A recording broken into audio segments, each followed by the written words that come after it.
I'm back. Yes, after a little bit of an unexpected break, I am back and so ready to continue with the countdown of my favorite Hallmark Christmas movies.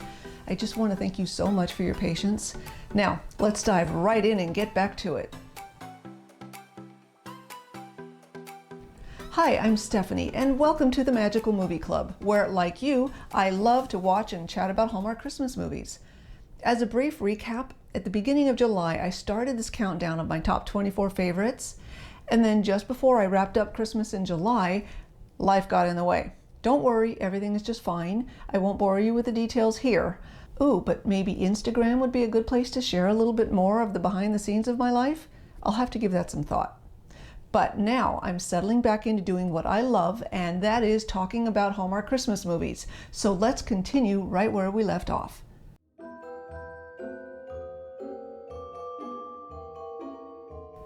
Number 15, One Royal Holiday, starring Laura Osnes and Aaron Tveit.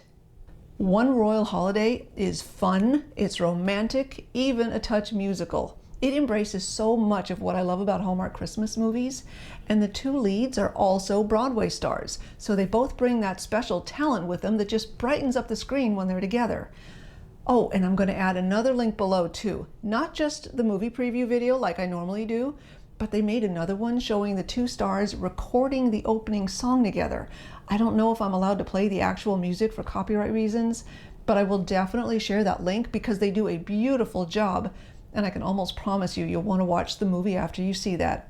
The movie opens at Quincy Market in Boston. Anna's finishing up her Christmas shopping, and while chatting with one of the store clerks, she mentions that after she finishes up one more shift, she'll be going home to Kentsbury for 2 weeks. Especially that incredible inn off Main Street. It's just so romantic. Actually, for me, it's just home. It's my dad's inn. Now, the most important sense of foreshadowing in their conversation was the part about a big storm coming in a few days. Drive safely. I hear there's a big storm a couple of days out. I'll be out long before the storm hits, but Merry Christmas. So Anna needs to get moving before it hits. Next, we're introduced to Her Majesty Queen Gabriella and His Royal Highness Prince James Gallant of Galway. They're speaking to a group representing the cardiac care team at a Boston hospital where apparently they treated the king just 1 year ago. My father always spoke about how wonderful the cardiac care team was when he came here for emergency treatment.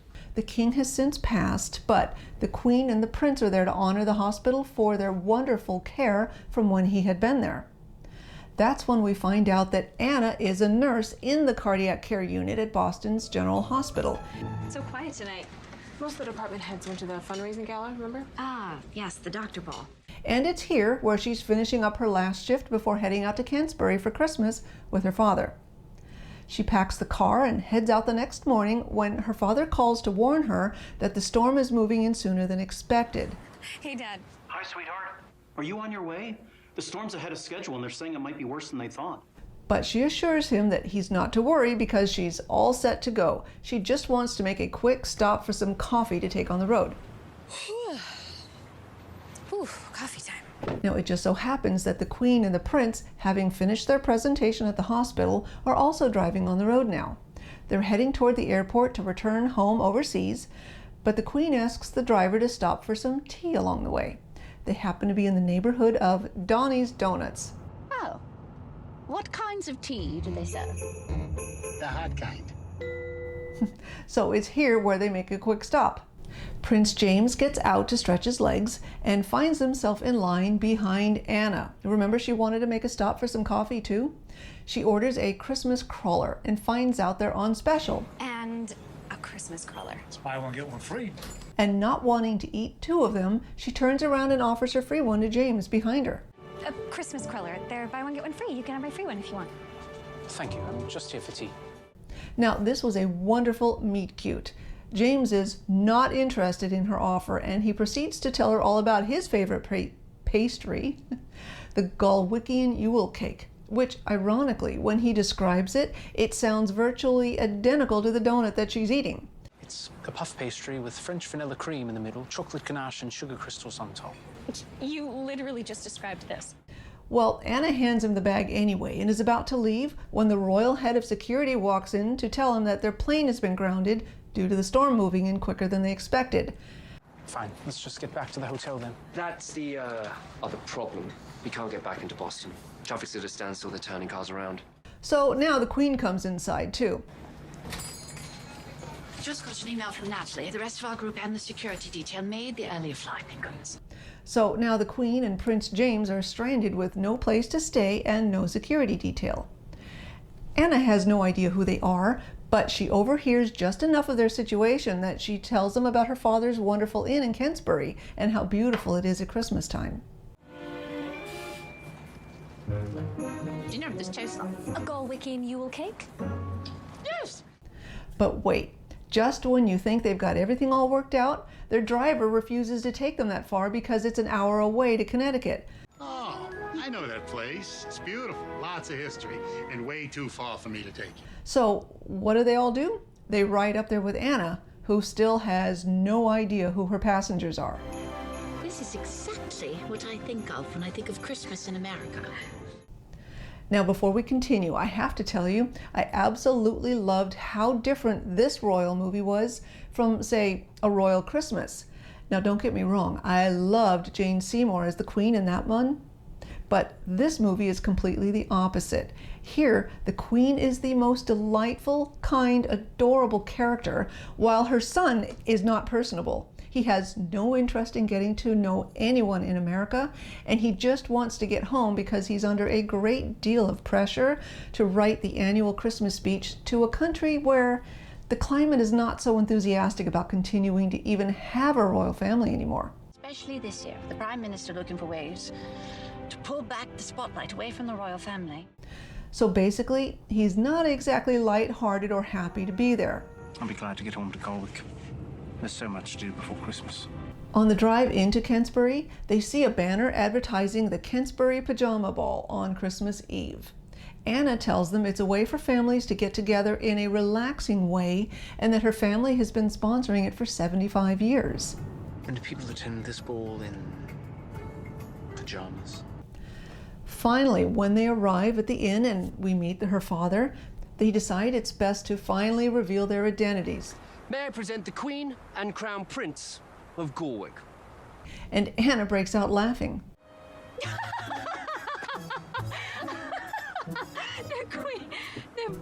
Because after all, she's just spent an hour with them on the road and they never let on even once. This is also where we learn just what kind of a sense of humor the Queen has. For example, they don't have a bellman at the inn, so Anna and her father help carry up all the luggage. When Anna has trouble lifting one of the Queen's bags, she asks her what's in it. Wow, what's in here, an anvil? And the Queen tells her, It's just the crown jewels. Seriously? just to see the look on Anna's face, which was priceless, by the way. But then she confesses, No, it's shoes. of course, James did not share her sense of humor one bit.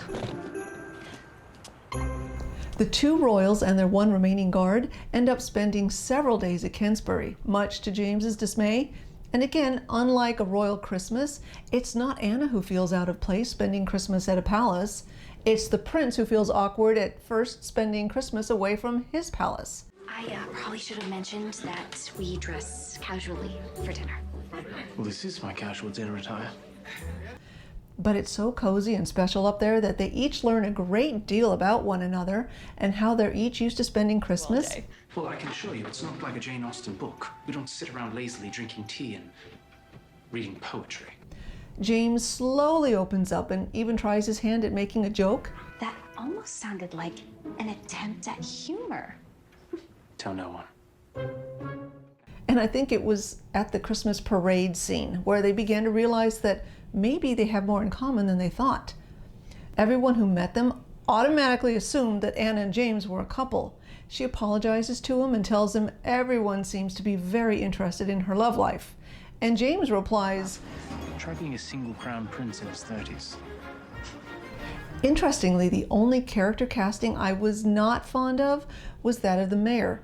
I don't know, occasionally she had a good scene, but somehow I thought she came across as a little too childish and immature to be taken seriously as a mayor. Tell anybody, but it actually is him. Uh-huh, right. Is that the Queen? But that certainly didn't ruin the movie for me. The love story between Anna and James was so beautiful.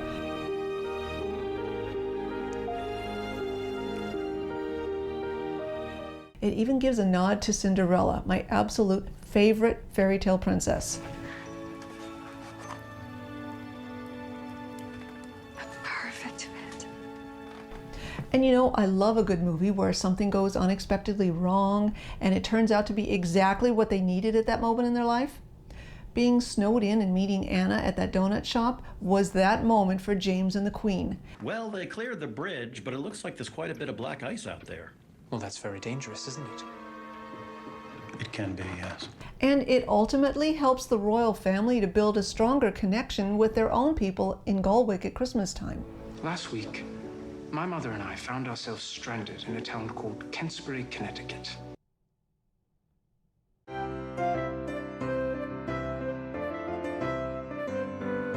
Number 14, Christmas Getaway, starring Bridget Regan and Travis Van Winkle. Believe it or not, I actually thought this movie first got off to a bit of a rocky start.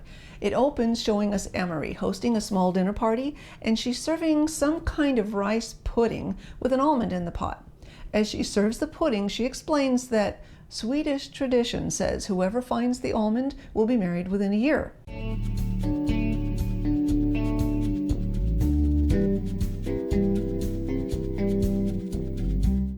Now, don't get me wrong, I thought that was fun, and that's kind of my whole point. It should have been lighthearted fun, but she and her boyfriend seemed to take it way too seriously when someone else found the almond, and they ended up breaking up by the end of the evening. One day you'll settle down, but I don't know that you will. At least, not with a regular guy like me. That seemed a little intense for what should have been some fun, like a bride throwing her bouquet. But obviously that all had to happen or we wouldn't even have a story here. So let's continue. Emery is a writer for Journey magazine. As the name implies, she travels all over the place for her stories. And it's no surprise that her good friend and confidant is also her editor, who sends her on these assignments. Which doesn't seem to surprise you. You can't fake chemistry, especially when one half the couple is rarely in town. I really liked this character. She commented that as her editor, she loves being able to send Emery all over to remote places to write about all of her favorite experiences. But as her friend, she wants her to find someone special to stay home and enjoy it all with. So she conveniently books her a cabin in a small town up in a mountain called Pine Grove. And that's why you're going to write me a 2,000-word article on an old-fashioned American Christmas. An old-fashioned American Christmas? Next, we meet Scott, a lawyer who is also a single dad. His daughter Katie was talking to a friend of hers at school about how they each spend Christmas, and he just happens to tell her about a small town up in the mountains that his family goes to every year called Pine Grove. What do you and your mom do? We go to Pine Grove. It's my favorite place for Christmas, like ever. See where this is going? Oh, and should I mention that her friend's mom is also a single parent who appears to be interested in Scott. You can't get that tie off fast enough. Reminds me I spent all day in court. Oh, please, you spend 90% of your time in jeans. She's very pretty and actually very nice too, but clearly Scott has no interest in her outside of a casual friendship. Some year you guys should try and get out to the mountains. It really brings out that Christmas spirit. Yeah, maybe someday. Well, all that talk about Christmas up in the mountains got Katie thinking about how they used to spend Christmases back when her mom was alive. I was just thinking that maybe we could do something different this Christmas. Like different how? Like not a hotel for brunch. And she really wants to go up to the mountains this year. Now, Scott's mom, Katie's grandmother, was also a wonderful character, played by Terrell Rothery, who is becoming another one of my Hallmark favorites. And she looks up this Pine Grove place at Katie's suggestion and talks them into booking a cabin and heading up there too. I'm going to find the most charming cabin in Pine Grove for both of you to stay in. As a matter of fact, she agrees to meet them up there in a few days. The rest of the movie takes place up in Pine Grove. When Emery arrives, she picks up a key to the cabin at a candy shop in town, where Hal, the owner, also happens to be the one who rents out the cabins. Excuse me, do you know where I can find Hal Hendry? That would be me. Oh, great. He is very busy and constantly juggling all of his responsibilities between these two. I'm just here to pick up some keys for a cabin rented under Emery Blake. Ah, my other job. This way. Emery picks up her key and makes it up to the cabin just before a big storm hits. It's a really nice cabin too, very cozy and looks warm and festive. What she doesn't realize, actually no one realizes until the next scene, is that super busy multitasker Hal at the candy shop made a mistake and accidentally rented out the same cabin to Scott. So shortly after Emery had gotten all settled in, Scott and his daughter show up and surprise her by walking right in. You have 10 seconds to get out of here. Emery was surprised by his intrusion and may have arguably overreacted a bit, but that's what Hallmark meet cute scenes are all about, right? Well, naturally, there were no other places to stay in all of Pine Grove. When they went back to talk to Hal, he tried to find another vacancy somewhere, but it does sound reasonable that everything is full this close to Christmas. I am truly, truly sorry. I don't know how. Skip, put the licorice on the top shelf. This happened. So Emery reluctantly agreed to give it up since Scott was there with his daughter. But the storm arrived and her old beater car wouldn't start. I'm sorry, I probably just insulted some classic car enthusiasts there, making it impossible to drive back to San Francisco that night. No, please don't be like this. And now we know the premise of this movie. Scott and his daughter and Emery all stay in the same cabin for the night, and the next night, and the next. I will be out of here just as soon as the shop gives me the okay. And I think what happens between them over the next few days is truly magical. And again, it's a wonderful example of something really special coming out of an unexpected disaster. One of the ways this became special for them is when Katie put together a Christmas bucket list.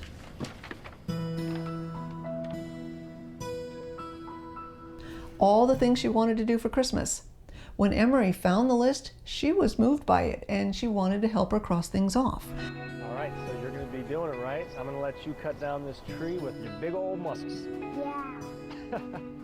Which meant she helped with picking out a real Christmas tree, decorating a gingerbread house, building a snowman, going ice skating, all the things that we've come to love about Hallmark Christmas movies. But things weren't all smooth sailing for these two. Remember Alice at the beginning of the movie? You know, the one who also likes Scott herself? Yeah, she pops in from time to time up in Pine Grove. And the fact of the matter is, I wanted to dislike her. But she's really not a bad character. She just has the misfortune of having feelings for someone who doesn't return them back. Little pro tip from a woman's POV. She thinks it's a date. But Emery isn't quite sure what to believe about her, and she makes it more complicated at the end than she should have. Where are you going? Home. Wait, what? Is it frustrating sometimes? Yes. Is it realistic? Yes, I think it is a little bit of that too. And this is coming from someone who was terrified to tell my husband I had feelings for him way back when we were just friends. So yes, by the end, I just loved this movie and how one unexpected mishap with the booking changed their lives forever.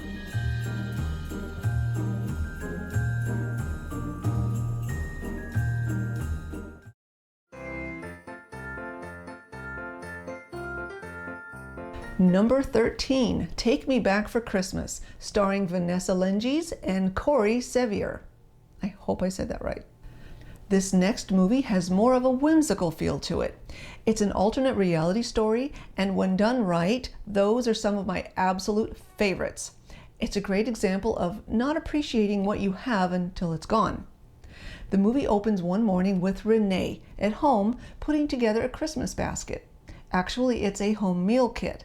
Just then, her husband walks up to her wearing an apron, hands her a fresh-baked loaf of bread to add to the basket, and kisses her on the cheek. Morning. Hey. Got any more room in that basket? Wow. You didn't have... It turns out that he wants to be a chef, and she has a talent for putting together these home meal baskets.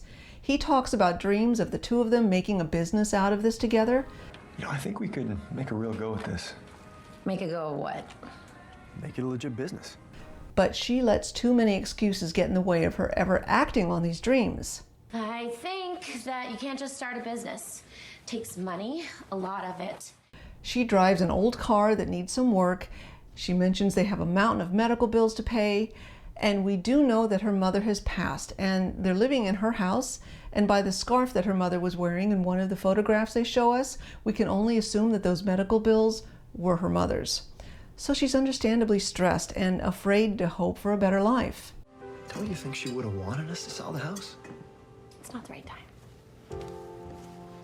It's kind of sad, actually. She later tells her friend at this cute little store where she works that she thinks he's having a midlife crisis the way he keeps talking about these dreams. He wants us to quit our jobs, move to New York City, sell the house, and have a kid. This scene is important, though, because they're also getting the store ready for Santa Claus to make his first appearance of the year. Hey, Santa! Welcome. Your station's over here. And an elf. I love the outfit. And one of his elves happens to be listening to their conversation. Well, I don't think it's a plan at all. I think it's a pie-in-the-sky fantasy. Do you really want to work here until the end of time? A little later in the day, after many children have already visited with Santa and there's a break in the day, this elf invites Renee and her friend Tasha over to make their own Christmas wish. Hey, there's a break in the line. You want to make a wish? Oh, it's okay, thank you. Tasha jumps at the opportunity, but Renee is hesitant. Take this at least. If you change your mind, make a wish and ring that bell.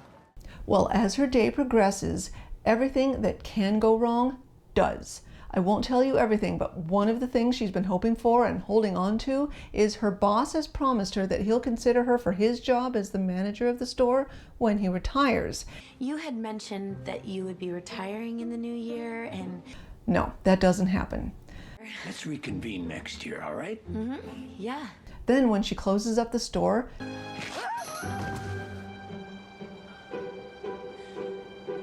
she's fine, but remember I mentioned her car needs some engine work? Yeah, now it won't start and she can't get a hold of her husband. Oh, you gotta be kidding me. So I think we can all agree she's having a bad day. In that moment of frustration, she picks up the bell. I wish for a different life. And I just have to say, to me, that was sort of the big moment. You know, the movie with Tom Hanks when he made that wish to Zoltar? Of course, nothing happens right away, but just wait. She puts her head down for a moment on the steering wheel, snow begins to fall outside, and when she lifts her head, she's no longer in her car.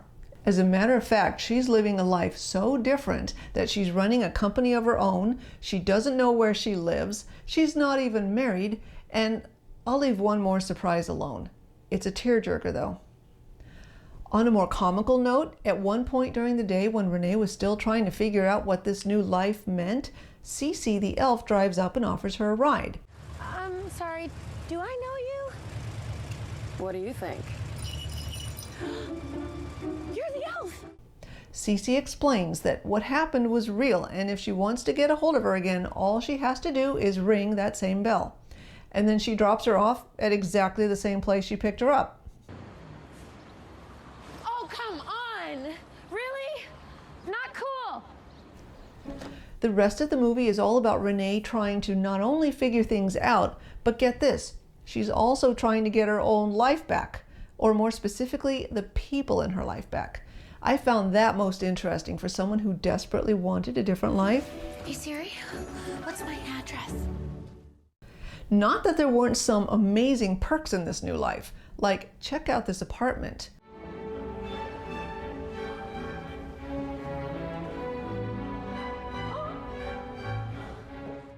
Do you notice she really likes everything to be white? But not only that, she learns to dream again, to laugh again. And in this new life of hers, Aaron, her husband / not her husband, is the one who's more reserved. And when she starts to feel Aaron slipping away, she asks Cece for another wish. I need Aaron back. I'm sorry. That's just not how this works. And another detail I noticed, by the end of the movie, she was no longer dressing in all white. She slowly began to look more like herself from early on. And by the end, she pitches a proposal to Aaron that sounds just like the one that he proposed to her in the very beginning. You would be free to do all the things you do best, and I would handle the business side of things. Wow. I loved watching this character transformation. I thought these details were so well done. Okay, most of the details. They never quite explain how her car was suddenly working again at the end. Merry Christmas! But I digress. The ending was super special. Just don't say I didn't warn you. You might need to keep some tissues nearby. Well, that finally wraps up my Christmas in July series. My goal now is to talk about one more Christmas movie a week. Okay, maybe 2 more from time to time just to get back on schedule. But that should segue right into Hallmark's new Christmas season in October. As always, thank you so much for being a part of the Magical Movie Club. If you like this too and want to see more, please let me know by hitting the like button and subscribe to the channel. Also, consider following us on Instagram at Magical Movie Club, where I will try to communicate a little bit better. And I'm back live posting on Twitter on Saturday nights at Magical Movie Club. That's with no U in club. You can find those links below in the description, as well as links to the previews for each of the movies we talked about today. I will be back next week to chat more about our favorite magical movies. Of course I do. It's Eastern, Western, Northern Europe.